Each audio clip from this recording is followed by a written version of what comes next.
बिस्मिल्लाहिर्रहमानिर्रहीम अस्सलाम वालेकुम। अज तुहाडे नाल एक वीडियो शेयर करन लगा वां कि असीं अपनी जिहड़ा कमाद वा वो तुसीं बरसन दे विच यानी कि बरसीम दे विच काश्त कर सकदे जे। इहदे सानूं की फ़ायदे ने जनाब? इहदे सानूं बहुत ज़्यादा फ़ायदे ने। तुसीं बरसीम दे विच जिहड़ा काश्त कीता होया है उहदे तुसीं रेजर दे नाल बड़े आहिस्ता आहिस्ता 3 या 4 इंच तो ज़्यादा डूंगा सियाड़ नहीं कढ़ना। तुसीं बिल्कुल आहिस्ता आहिस्ता उहदे विच सियाड़ कढ़ के रेजर दे नाल तुसीं विच बड़े आसानी दे नाल गुलियां सुੱਟ सकदे जे। इहदा सानूं की एडवांटेज आ?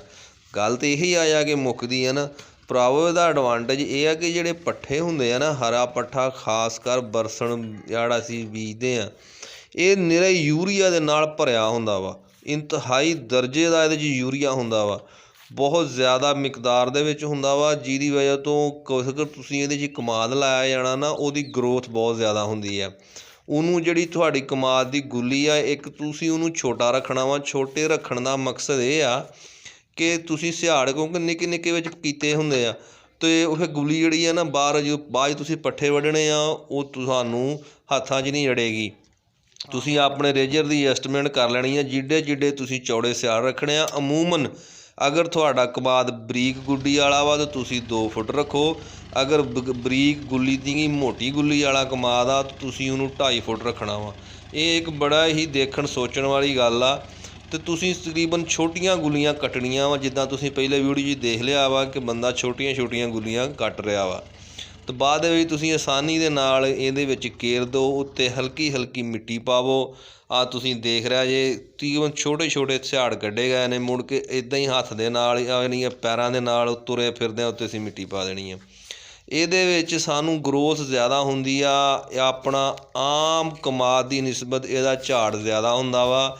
ਇੱਕ ਤਾਂ यूरीआ ਠੰਡੀ ਹੁੰਦੀ ਆ, ਦੂਸਰੇ ਨੰਬਰ 'ਤੇ ਗੁੱਲੀ ਨੂੰ यूरीआ ਲੱਗਦੀ ਰਹਿੰਦੀ ਆ। ਪੱਠੇ यूरीआ ਸਾਨੂੰ ਪਾਉਣ ਦੀ ਜ਼ਰੂਰਤ ਨਹੀਂ ਹੈ।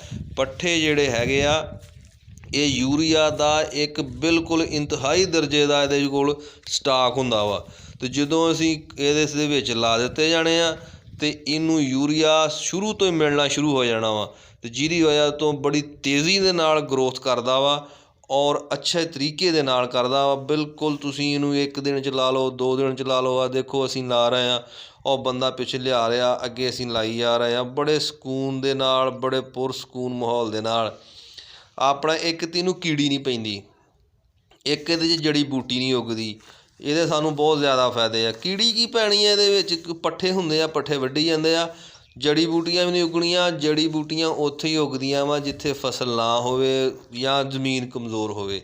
ਯਾਨੀ ਪੈਰਾਂ ਦੇ ਨਾਲ ਤੁਰਿਆਂ ਫਿਰਦਿਆਂ ਬੜੀ ਆਸਾਨੀ ਦੇ ਨਾਲ ਛੋਟੀ ਛੋਟੀ ਅਸੀਂ ਆਪਣੀ ਥੋੜ੍ਹੀ ਥੋੜ੍ਹੀ ਮਿੱਟੀ ਪਾ ਦੇਣੀ ਆ। ਧੁੰਦ ਹੈ ਆ, ਲੇਕਿਨ ਇਹ ਤੁਸੀਂ ਅਗਰ ਦੇਖਿਆ ਜਾਵੇ ਤਾਂ 15 ਫਰਵਰੀ ਤੋਂ ਬਾਅਦ ਲਾ ਦੇਵੋ। ਅਗਰ ਤੁਸੀਂ ਹੋਰ ਵੀ 10-15 ਦਿਨ ਇਹ ਤੋਂ ਲੇਟ ਹੋ ਜਾਵੋ ਕੋਈ ਨਹੀਂ ਹੈ। ਪੱਠਿਆਂ ਦੇ ਵਿੱਚ ਮੈਂ ਅੱਗੇ ਵੀ ਲਾਉਂਦਾ ਰਿਹਾ ਵਾਂ, ਹੁਣ ਅੱਜ ਐਰਕੀ ਫੇਰ ਲਾ ਰਿਹਾ ਵਾਂ।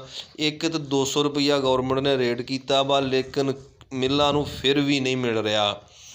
ਗੰਨਾ ਉਹ 250 ਨੂੰ, ਪੌਣੇ 300 ਨੂੰ, ਅਮੂਮਨ ਐਰਕੀ ਦੇ 300 ਨੂੰ ਵੀ ਚੰਦ ਦਿਨ ਸਾਡੇ ਗੰਨਾ ਰਿਹਾ ਵਾ। ਜ਼ਿਮੀਂਦਾਰ ਗੰਨਾ ਲਾਵੋ, ਅੱਛੇ ਤਰੀਕੇ ਦੇ ਨਾਲ ਲਾਵੋ। ਸਤੰਬਰ ਕਾਸ਼ਤ ਜਿਨ੍ਹਾਂ ਨੇ ਨਹੀਂ ਲਾਇਆ ਉਹ ਹੁਣ ਲਾ ਲੈਣ।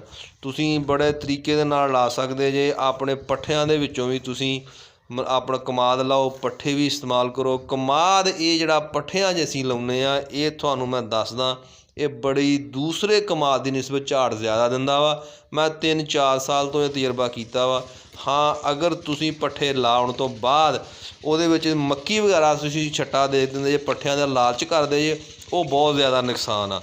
ਉਹ ਨਹੀਂ ਕਰਨਾ ਚਾਹੀਦਾ। ਕਮਾਦ ਦੀ ਮੁੜ ਕੇ ਬੜੋਤਰੀ ਹੁੰਦੀ ਨਹੀਂ ਹੈਗੀ। ਉਹ ਪੱਠਾ ਥੱਲਿਓਂ ਜ਼ਮੀਨ 'ਚੋਂ ਖਿੱਚ ਲੈਂਦਾ ਵਾ, ਜਿਹੜੀ ਮਕਈ ਵਗੈਰਾ ਵਾ। ਅਗਰ ਪੱਠੇ ਲੂਸਣ ਹੈ, ਬਰਸਣ ਹੈ, ਬਰਸਣ ਲਾਓ, ਬਰਸਣ ਦਾ ਮੁੜ ਕੇ ਚਾਰੋ, ਬਾਅਦ 'ਚ ਕਮਾਦ ਲਾਓ, ਬਾਅਦ 'ਚ ਪਾਣਾ ਦੇਖੋ ਹੁਣ ਤੁਸੀਂ ਪਾਣੀ ਲਾਉਣਾ ਸ਼ੁਰੂ